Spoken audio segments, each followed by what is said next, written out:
Today I'm sitting in my garden and we're going to be correcting sentences again with Obama in Wonderland. This is episode 12. And today I'm not going to be focusing on the punctuation as much because we know that most of these sentences, well, they're missing the punctuation. So instead of keep saying the punctuation's missing, we're just going to assume that we need to correct that part. No, today's focus is going to be on spelling, grammar, and those sentences that really need a lot of help. Thankfully, this episode, most of the sentences are correct, but there are still a few mistakes. So, let's get correcting. In our last episode, I left you with the word Bandersnatch. And in this episode, you'll find out why we need this word.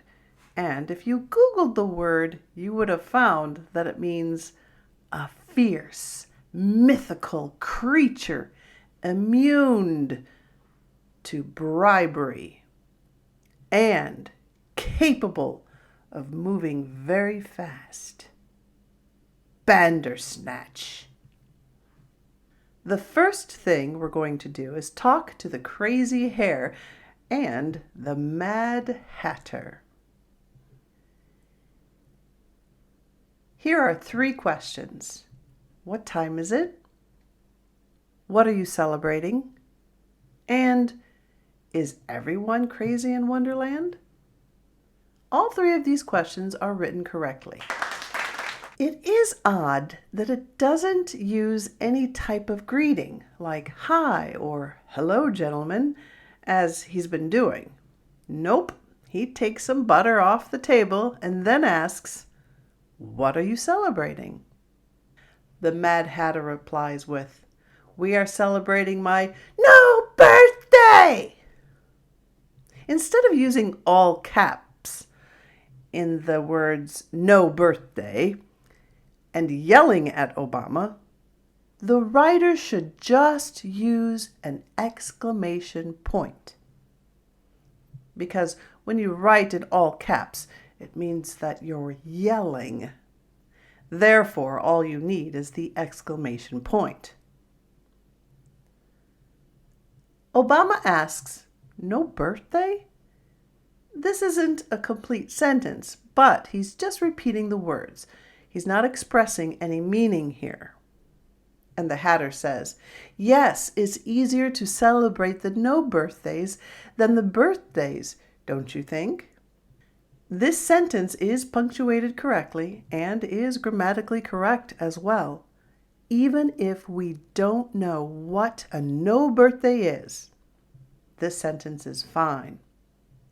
Obama then greets the crazy hare with hello, and the hare responds with goodbye. Goodbye is never written in 2 words. It's 1 word. I've also seen some people that have used a hyphen, but the most accepted spelling is 1 word, goodbye. I found an interesting article on the spelling of goodbye. I've posted it in the description box below. Okay, so Obama then talks to himself with, "I think he's insane." Again, grammatically correct and uses punctuation.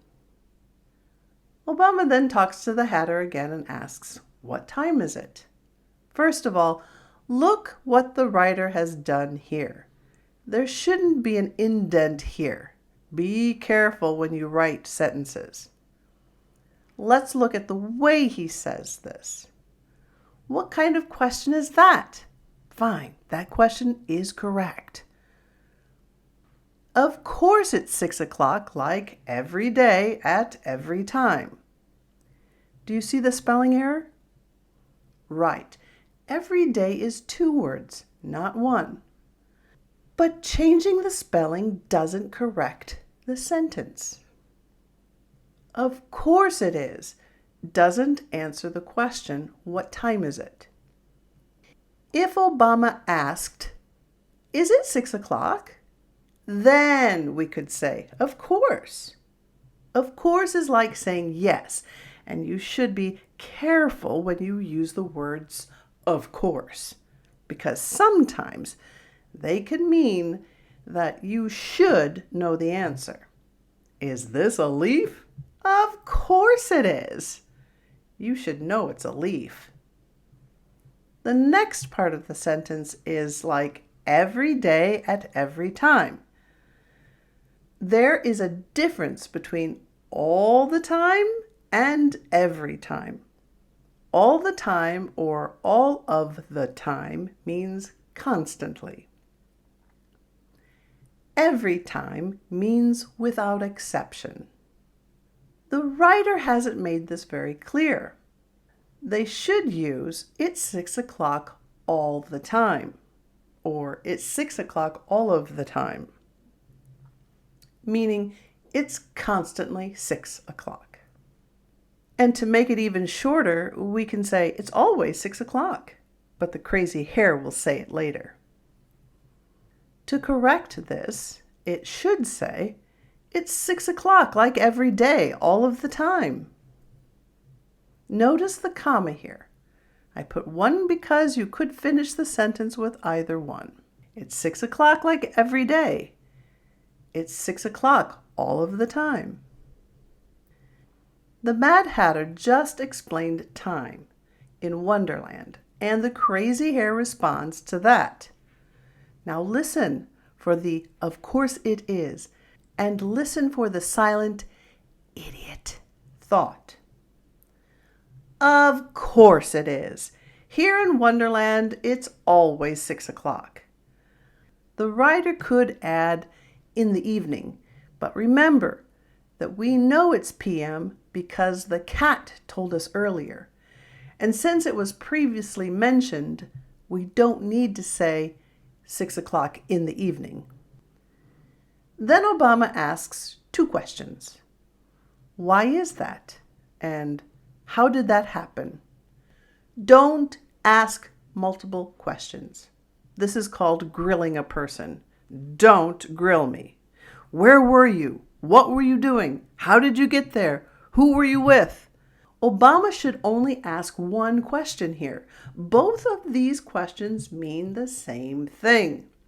Why questions ask for a reason, and how did it happen asks for details.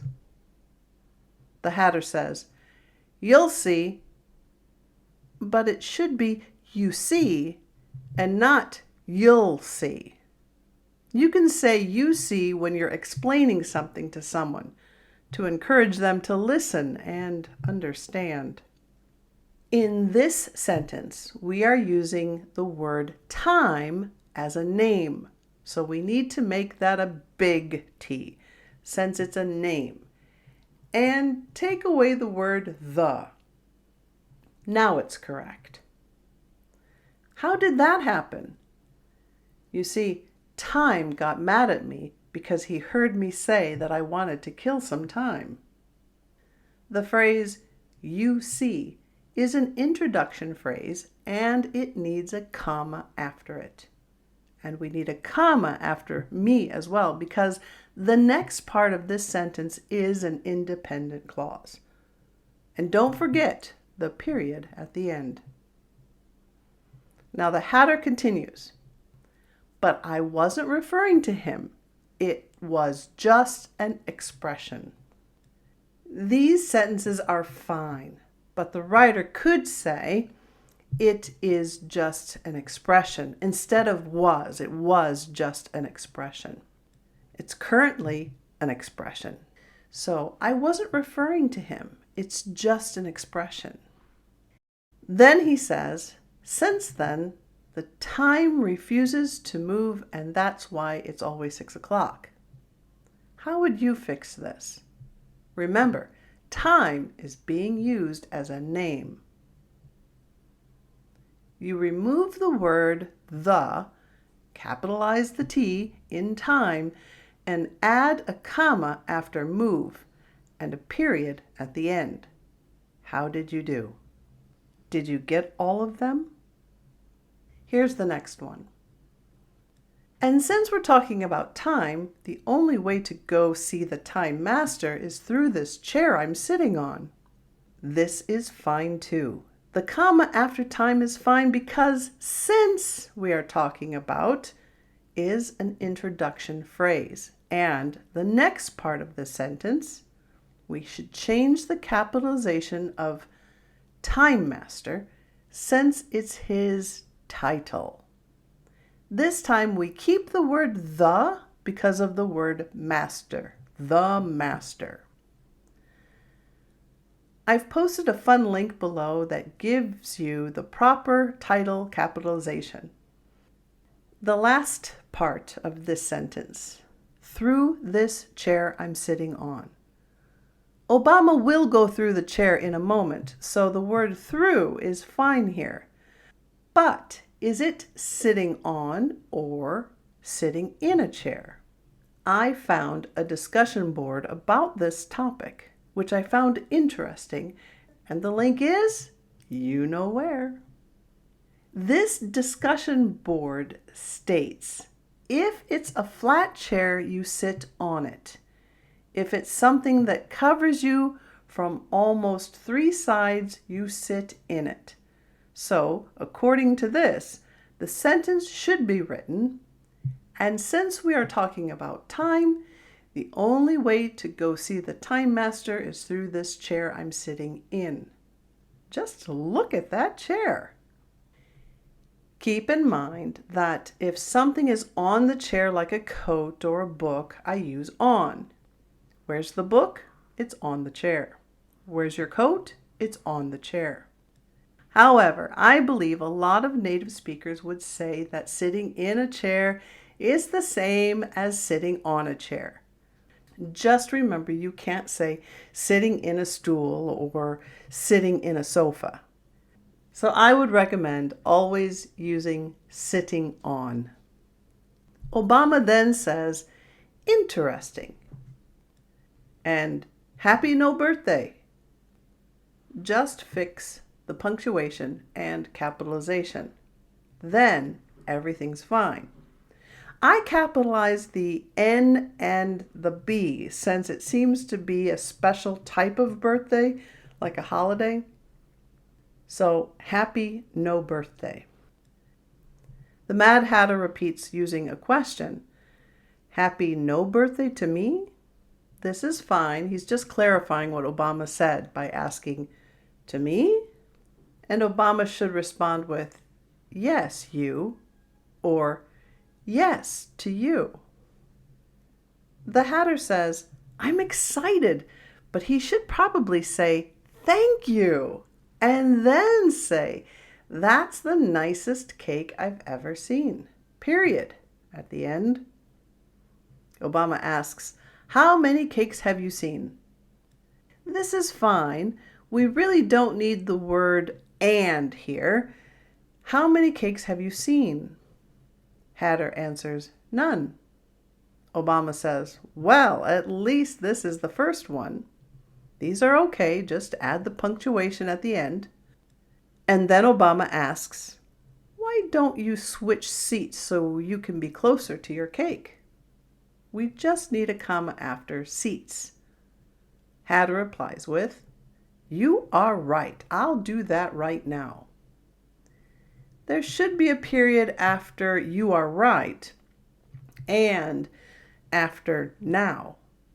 But I think it would be better to say, good idea. I'll do that right now. They scoot over, Obama sits down and goes through to the next world. There's that through being used. Obama says, hello, I want to see the time master. Notice the capitalization of time master. This is correct. The flower says, I can't allow that unless you tell me the secret password. There is no need for a comma here. And what is the secret password? Bandersnatch! Now remember to check out those links below. That ends another episode of Obama in Wonderland. I hope you found it helpful. Come back next week when I do episode 13. And we're getting closer to the end of this series, and I haven't decided whether I want to do another writing series or maybe try a pronunciation one. Let me know your thoughts in the comment section below or contact me on Facebook.